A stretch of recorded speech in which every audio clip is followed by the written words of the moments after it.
Personal finance is about so much more than just a number in your bank account. It's about freedom.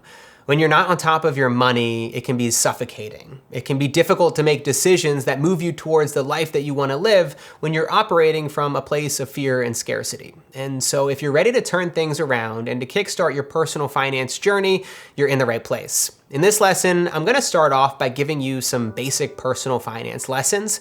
These are the essentials that you need to know before implementing any change.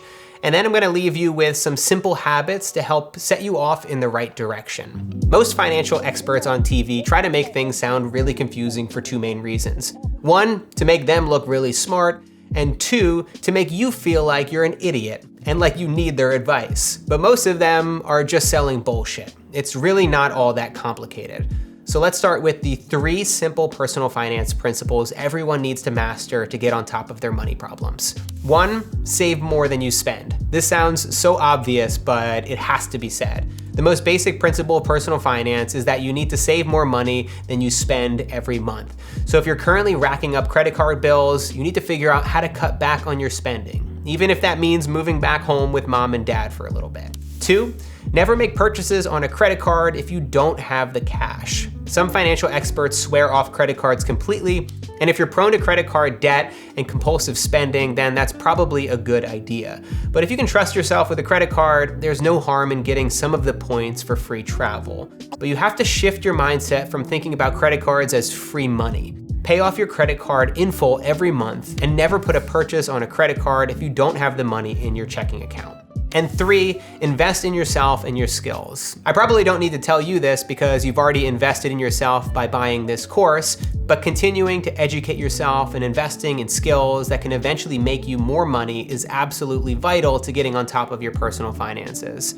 There's only so much that you can cut back on, but there's no ceiling to how much you can earn. Most of us are after financial freedom. We don't want to have to worry about our bills. We want to be able to go to a restaurant without looking at the right side of the menu first. We want to be able to be generous and help out our loved ones when they're in a tough spot. Again, it's not as complicated as these hosts on financial talk shows make it out to be. Most trusted personal finance experts encourage you to follow the same 4 steps to move towards financial freedom. Here's what they look like. First, save an emergency fund of $1,000 as soon as you can. This will help protect you against the shit that life will inevitably throw at you. Your car breaks down, your water heater goes bust, and so on. This will give you a sense of security and peace of mind as you continue along through the next steps.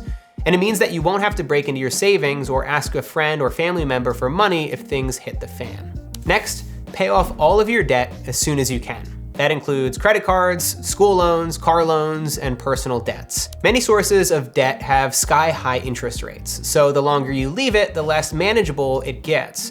Try to up your monthly payments to maximize how quickly you can pay it off. If you own a home, it's likely earning equity, so it's probably not the biggest priority in terms of repayment. You might choose to pay it off later. And 3, create a financial runway of 6 months. What would it feel like to have all of your basics covered in your bank account at all times? Imagine the security and freedom you'd get knowing that if you got injured, lost your job, or struggled to get work, you'd have everything taken care of for the foreseeable future. You'd have time to get back on your feet. And finally, start a retirement fund. If your company matches your retirement contributions, then you should do this before paying off your debt. But for the rest of us, you should save this step until you're out of debt and have your runway built. It's important to start a retirement fund because you want to take advantage of the power of compound interest. It's an effortless way to start saving for your own future. While it may feel like a bit of a chore right now, you'll be grateful you made it a priority when you're in your golden years.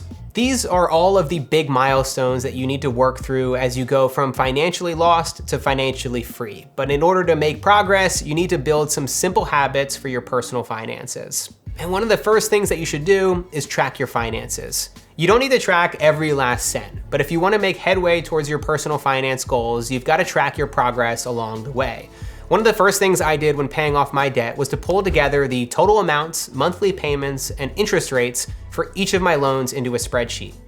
For the 4 years that I paid off my debt, I checked that spreadsheet every week, even when I had nothing to add and even when it felt like things were barely moving. If you can't stomach the idea of a spreadsheet, there are so many great apps that you can use to automatically track your finances, like Mint, Digit, or Good Budget. The important thing is that you get a bird's eye view of your finances so you can finally start to get a grip of where the ship is heading. Plus, it forces you to be more mindful about where your money is going on a daily basis, so you can't continue to stick your head in the sand about whether those daily $15 smoothies are really in your budget. Here's your simple habit. Set up your budget or money tracking tool of choice, and set yourself a reminder to check in with it for a few minutes every week. One of the great things about personal finance is that you can automate most of it. Instead of doing it manually, you can automatically pay your bills, rent or mortgage, move a certain percent of your income into a savings account each month, contribute to your company's retirement plan without even thinking. By setting and forgetting your finances, you can put your financial growth on autopilot and free up mental space for other things, like earning more money.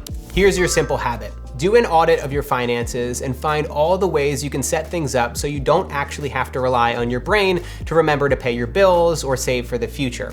This isn't your typical habit, it's even better. Back in the day, you had to remember to pay your bills each month. Now you can program your habit into a computer.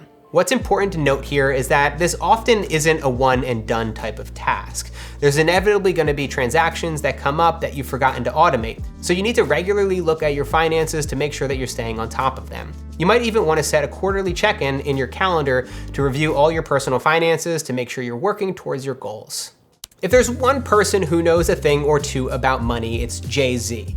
As hip-hop's first billionaire, he's not only great at making money, but spending it wisely. He's got stakes in everything from Uber and Square to SpaceX and oat milk. So for our final financial habit, we're borrowing from the Gospel of Jay-Z, who once famously said, "If you can't buy it twice, you can't afford it." Sure, for Jay-Z, this might look like holding off buying another private island until his next album goes platinum, but it's actually a solid rule of thumb for the rest of us too.